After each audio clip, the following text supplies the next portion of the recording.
So hello and welcome to everyone who's watching.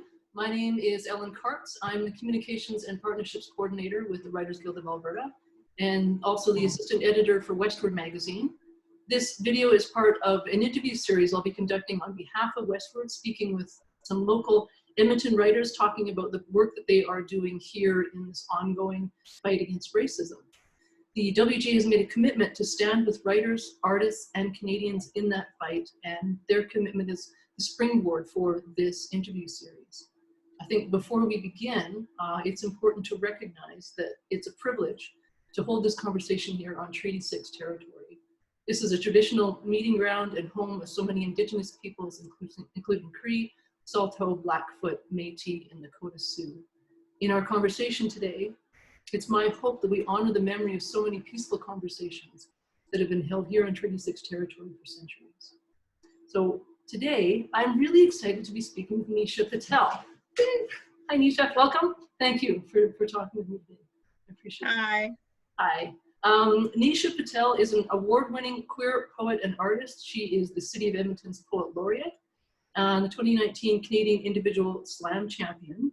She is a recipient of the Edmonton Artists Trust Fund Award. She is also the Executive Director of the Edmonton Poetry Festival, and her debut collection, Coconut, is forthcoming with New West Press. Congratulations, that's wonderful. When Thank does it come you. out? Thank you.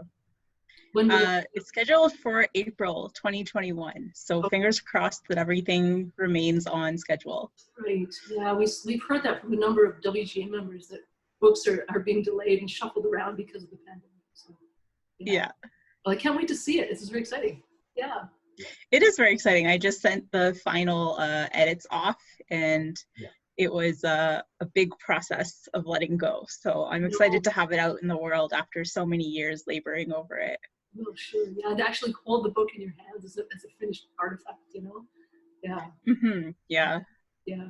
So, I mean, there's so many things that we can talk about. There's easily fill like an afternoon talking about the projects that you've been working on and are working on. But maybe I'll start with the first one that I noticed that really alerted me to some of the work that you've been doing, and that was the fund redistribution for BIPOC artists who have been struggling. What I saw was an initial post on Facebook where you said that you had some funds to redistribute, and then more funds kept coming in, and it grew out of that. Can you talk about that project and what happened? For sure. So I actually took note from a friend I have out in the GTA area, and they had decided to give away basically micro funds to Black artists that they knew. And so the idea was that these funds weren't going to be, operational in changing the larger circumstances surrounding anti-Black racism in Canada, but that these micro funds, usually between $10 to maybe even $40, were going to be able to do a little bit of good in an artist's life or in a Black person's life. So they would have kind of a pick-me-up for all the labor that they've been doing to dismantle anti-Black racism, which now so many people are only just waking up to, but has been around for so many years. And so a project like this, I think it's important to recognize that these kinds of things are little things that you can do consistently. You can do them all the time to compensate people for the labor that they're doing, especially the labor in particular that's done by Black trans femmes, labor around advocacy and fighting stereotypes and discrimination and hate. And so taking note from my friend, I was like, I probably have some funds that I can redistribute. And then I was like, what if other people wanted to redistribute as well and maybe don't have the same network? And so at first I didn't ask for other donations, but people started sending me donations, and it was, 5 people, 10 people. And in the end, something like 35 people transferred me money to retransfer to other people. And so I kind of took on the labor of doing that. And with my other friend in Toronto, we reached out to as many folks as we could to redistribute these micro funds to hopefully offer what is a very tiny piece of comfort in a very trying time. Well, you ended up sending funds down into the States and across Canada, and how many people did you end up? We did, yeah. So I I ended up connecting with friends in the States who were able to use their own distribution methods, so other services like Venmo and Cash App. And so some of those funds also were contributed to by my friends in the States. So at the end of the day, we ended up redistributing almost $3,300. And Yeah. only a small portion of that was my own personal contribution. Some contributions came from anything as small as, you know, $15, as large as $500. I had a few people donate large sums of money because they did find the idea of kind of like these micro funds being distributed so worthwhile and meaningful, right? As like a small thing that they could do in the face of, you know, new light on stuff that's been going on. And so yeah, I think we ended up distributing to a few organizations as well. Some people didn't want funds transferred to them directly. They wanted funds transferred to other organizations that were doing work to empower, uplift, and look after the health of Black folks. And so, yeah, I think at the end it was something closer to 80 to 100 people that we were able to get funds to. That is really amazing, because it, you know, sometimes those little gestures, those little things make all the difference. Like if somebody's struggling and then all of a sudden they can cover the phone bill, or they can cover that week's groceries or something. It's sort of yeah, like, I think it helps because during the protests that are still ongoing, right, and the work is still ongoing, we saw a lot of these funds kind of pop up, individuals being like, okay, I'm gonna ask for a little bit of assistance. And the idea is like, if enough people give a little bit of assistance, there are some things which should probably be covered by government but are not, that individuals who are in need are able to get covered. So medical expenses, food and rent. Rent has been a big one during the pandemic. I see a lot of people looking for rental assistance online and stuff like that. So the response was pretty good. It was just, you know, taking the labor off of the hands of racialized people and putting it on me to be able to look for individuals and transfer these funds and manage those funds. And so I think it's such a small thing to do for individuals who are in need, that often need much more than we can give them individually. So some of the organizations we donated to were some bail funds in the US. We also donated to Black Lives Matter's Edmonton. Some people requested that. And in the States, the funds sometimes went directly to individuals who had been arrested for protesting. This is like all the way in New York, right? So our funds ended up going kind of all over the place through this network of care that we have. And I think that ties in really importantly with how community uplifts each other, right? We take care of each other, we look after each other. And not all of us have the means to do it in these big, you know, big ways that government or service providers can, but we can do these little things as individuals, and that can contribute positively to the well-being of everyone around us. Right. Like you mentioned Black Lives Matter YEG is one of the organizations. Are there others here in the city that people can donate to and make that? Yeah, I would recommend getting in touch with Shades of Color. So Shades of Color is a youth-run LGBTQ plus organization that provides the same sort of community care to individuals in need. And they also provide programming almost entirely to queer and BIPOC youth. And so these are individuals who are incredibly marginalized, and they're looking for supports in various ways.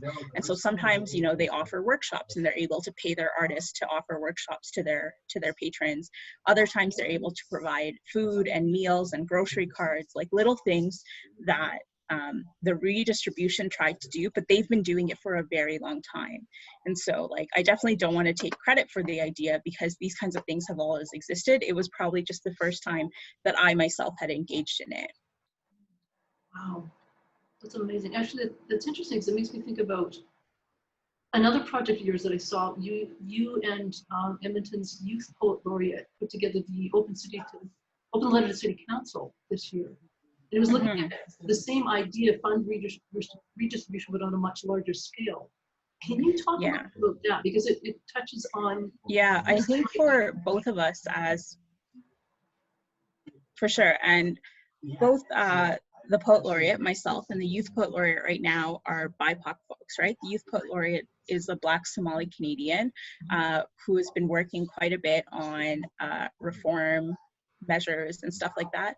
And for myself, I shouldn't say reform, I should say abolition measures. And then for myself, like, there have been Poet Laureates in the past who come from all sorts of backgrounds. And right now I'm in the position as a racialized person. And so we felt that not only did we have an obligation to use this position of power that we were in to spread a message of justice, but that this would be one of the only times we would have that audience where we could really amplify the concerns of people on the ground. And so none of our ideas in our open letter to the city about abolition and removing, officers from schools, like none of those messages were new. They come from years and years of work done, again, mostly by Black folks on the ground at the very organic level. And we were able to tap into those knowledge networks, especially here in the city, draft a letter in support with contributions from those individuals and present it in an outward-facing manner. And I think the benefit wasn't just that we were using our platform, but that we were reaching individuals who maybe hadn't considered the issue in the same way that we had been teaching ourselves. And so I had a lot of responses from people who were like, I'm really happy to see these demands put into words, to understand where they're coming from, to have this as a learning resource. It's a living document, right? We shared it as a living document that people could refer back to. So it wasn't just a practice for us individually, it was a resource we tried to provide to others. Can you outline some of because there's about a number of points that it makes, that you also have a list of demands inside. Can you talk a little bit about that? For sure. Some of the demands, first of all, they all come from the Black Lives Matter chapter in Edmonton and the goals that that group has set out for themselves. Right. And we decided to include some of those demands in our letter with permission because we believe in those demands. And so, for instance, one of the demands was to remove the school resource officer program in Edmonton. And that's a program in which police officers, fully armed police officers, are positioned in schools as young as elementary schools, all the way up to high schools. I didn't know, and elementary schools too. Yeah, so these officers, if they're not positioned full time, sometimes they're called in to deal with mostly, problematic or troubled children. And in the case of BIPOC children, especially Black children, they've been unjustly targeted by these resource officers for quite a bit of time. And the evidence isn't just in the US. We had a lot of backlash from people on our social media of people saying that the officers keep children safe. But the thing is, a lot of these children have very normal behavioral outbursts or just normal parts of being a child or a teenager and living your life and sometimes reacting poorly to situations or just reacting normally to situations. And especially when teachers suddenly feel threatened because they've never taught or trusted racialized children before, they call in these police officers who come in and often use force against these children. And so a really famous case here in Edmonton was that there was a child who wore a culturally appropriate do-rag to school. And this was a young kid, I'm talking under 12 years old. And the school came in and said that this was a gang symbol, that this was a signifier of violence. And what ended up following was months and months of advocacy from many Black individuals and their supports to get an apology from the school board for having kicked this kid out of school. And having, told this child, this actual child, that he was the symbol of gang violence. For wearing a do-rag. For wearing a do-rag, which is like I said, a culturally significant piece of clothing. And so that's just like one example, and that happened here at home. There's many other examples where, and it happens especially to like refugee children and teenagers and immigrant children and teenagers, especially where there's a language barrier, where someone might act out in a classroom, and instead of being given, you know, a timeout or a detention or referred to a counselor, an officer is called in and that person is handcuffed and taken away. Most of the time, you know, it's a show of force for the sake of obedience, right? To try to get someone to obey and to stay in line. But what we know from the research is that these kinds of shows of force from primarily, you know, overused force in police officers leads to worse outcomes for children. And so it follows quite a bit of research that police officers probably don't belong in schools, but we should increase resources like counseling available in multiple languages, or, you know, being able to access services around mental health and stuff from a young age in privacy. Like all of these things can reduce behavioral problems and the kind of issues that people think are happening. But we're just not putting the resources into that, right? Instead, we're paying millions of dollars to put police officers in these places of caregivers. That's wow, because one of the demands talks about a redistribution of EPS funding into, like, you know, social programs, or what the wording is, grassroots infrastructure, and that's what you're talking about, like education over policing, education over control, right? These are often like community-led responses to issues, right? And so a community knows a person a lot better than a school that they've just been pushed into, right? Some of these kids who bounce from school system to school system never develop long-term relationships with any of their counseling staff or anything like that. Instead, what they rely on is their community. And so putting resources into community outreach, and like I said, these grassroots on-the-ground organization is a way to actually prevent all the problems that people are saying are happening. So did you guys get a response from City Council about the letter? Like, what has come from it? What has come up? We did not get a personal response from our letter, but we know that the city opened up a lot of conversations when they were talking about divesting police funding. And I think part of that came from the immense pressure so many members of the public put on City Council. You know, it was a very timely thing for them to do, to respond to the issues that were being brought up. And I think without pressure from us and other individuals in tandem, these issues wouldn't have been discussed at all. Right, and I think there's something to be said for the fact that the letter came from Edmonton's Poet Laureate, that position itself, I mean, it has a certain currency to it already, right? So there you are in this position of being able to speak from the point of view of the artist and the poet, and that represents something I think important. I think it's important because every artist who has taught or been taught understands how important it is for well-being and health to have art in your life. And when we talk about building healthy communities that don't have crime or that offer helpful resources to people, art can't be extracted from that conversation. We need art to have healthy lives and healthy communities. And so many people who are advocates either consume art in other ways or they make art themselves, you know? So I think it was important for us to use this position that we were put in with the city and elevate the voices of those around us. That's well said. That's really well said. And actually that leads me into something else I wanted to ask you about, sort of like the role of the poet as activist, because I know you're quite an outspoken activist in your writing. So how do you see that relationship between activism and poetry for you as a poet? For sure. I think it's very interesting. In my life before I was an artist and I worked in the art sector, I actually worked in politics. And I spent, I spent several years working as a political advisor for a few municipal governments. And what I learned from that process, I'd always been interested in politics, and I was very lucky to work in politics for a while. What I learned is that being an artist who is conscious of the world around them doesn't make your job any less political.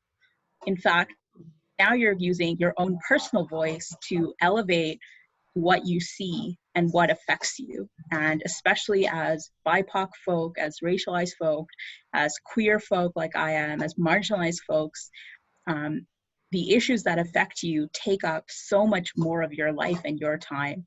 And in a way, I think it is inevitable that my art reflects both my personal politics as well as politics around me. Right. So what would you say to people who are struggling to find that voice, or trying to find a vehicle for their own, for the issues that they themselves face? Yeah, for sure. I think the most valuable part of becoming an artist who cares about issues around me is telling the truth of my own story and finding community around that truth telling. And so if the truth is that I experience oppression from other members of community for my heritage as a queer Asian person, then it's important that I look for allies within that community, that I find resources not only for myself but for others. As an artist who believes in activism and believes in taking a stance on issues, and obviously I say that without having done a lot of the, you know, the on the ground holding signs kind of work that so many of my peers have done. As an artist that believes in using a voice to amplify issues, I think it's really important that you find the things you value most about yourself and you try to make life better for the next person who looks like you to come after. And so my books, I like to say, are stories that I would have liked to read when I was younger. The issues I care about are issues I would have liked to have help on when I was younger. And the things that I'm going to do in the future, all of those things are going to be things that tell some aspect of my truth for the good of people like me and people who want to help me. That is really well said. I like that. Yeah, I like that. So what's next? What else? What are you working on from here? Yeah, we chatted before we started recording about all my unfinished projects. So I had this like big, I had this big dream that I would launch my book next year. It comes out right around my birthday, so I would have like a joint birthday book launch, and that my album would also be ready, so I would perform the book, right? Because I'm a spoken word poet, I'm not just reading from the page. And there's so many moving pieces with that, and like with the pandemic, I just don't think that's going to happen. But the book will come out. I'm currently working on the beginnings of a manuscript for my next book, and it's going to focus more on what I like to call kind of visual, or more I should say visually interesting poetry. So poetry that takes form and uses form as a means of communication. I also just received some Canada Council funding to record a short audiobook of my existing chapbooks. So I have a few chapbooks out, and I'm in the works to develop a learning resource for the Alberta curriculum with a teacher here to provide that for students who are doing online and remote learning this fall. And so that's probably going to come out in the next month or so. And it will be a free resource available to teachers who want to use it at the junior high and the high school level. And I think that'll be really important, because a lot of poetry that I present, that I share, does use fairly simplified language or easier to understand language, because I always have the goal of wanting to be understood instead of making things complicated or work for other readers. Wow. So yeah, so those are some of the things kind of coming down the pipe, and it's been interesting because I've had to put so many other projects on hold, but this is what I'm going to be focusing on for the next little while. Well, I think a lot of people and organizations have had to revision the projects that they've had on the go before, because nothing is exactly the same. Yeah, I'm very lucky. Just last year, I did a lot of touring. I ended up touring, I think I did about 10, 15 shows across Canada. And I came back, I think like 2 weeks before we went into lockdown. And so I was very, very lucky to wrap up that kind of stuff. But usually my ongoing project is always performance. And honestly, like, I just don't know what it's going to look like continuing to do everything online, if I can keep up the momentum around that. But that's kind of something that I do quite regularly. Well, you've done a whole bunch of performances since the lockdown, haven't you? I have, yeah. I've done almost 10 performances since we went into lockdown. So sometimes like, 2 or 3 times a month, which is really, really fortunate. Like, I'm so lucky that people are willing to engage with my work and ask for my time. I'm very happy to give it. Yeah. So the question I have for everybody, and I'm curious to hear what you think, is what can people do to get involved in a meaningful way, in a positive way? Anybody that wants, because there's a lot of people who have a lot of energy for this area in contributing to the anti-racist. Yeah. So when you're contributing to social justice, I would say everyone has competencies and resources that are unique to their person, right? So some of my resources, in the case of like wealth redistribution, I had access to a little bit of surplus wealth that I put into putting to a good cause. In other times, I've had time, right? The resource of my own time.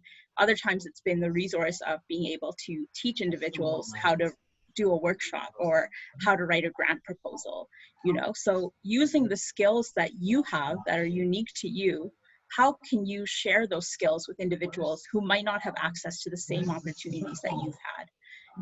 And so finding ways to contribute that way, because no one's really going to turn you away for being honest with yourself and honest with what you can provide. So if you are someone who works in like a big literary festival, for instance, what opportunities are you giving to BIPOC folks, especially Black and Indigenous folks, to represent their work and share their work, right? Recognizing that individuals who are not Black and Indigenous have many more opportunities from the get-go to be able to showcase their work in a big literary festival. That is fantastic. And I think that's actually a great place to leave off. Because it no problem. Gets people thinking. So I'll make sure that there are links to all of your social media and website in the description, and also include a link to the open-letter city council so people can read that. So beautiful. Thank you. Thank you very much for your time, for your words, and for your thoughts. This has been great speaking with you. Yeah, it's been great. Thank you for having me. Thank you.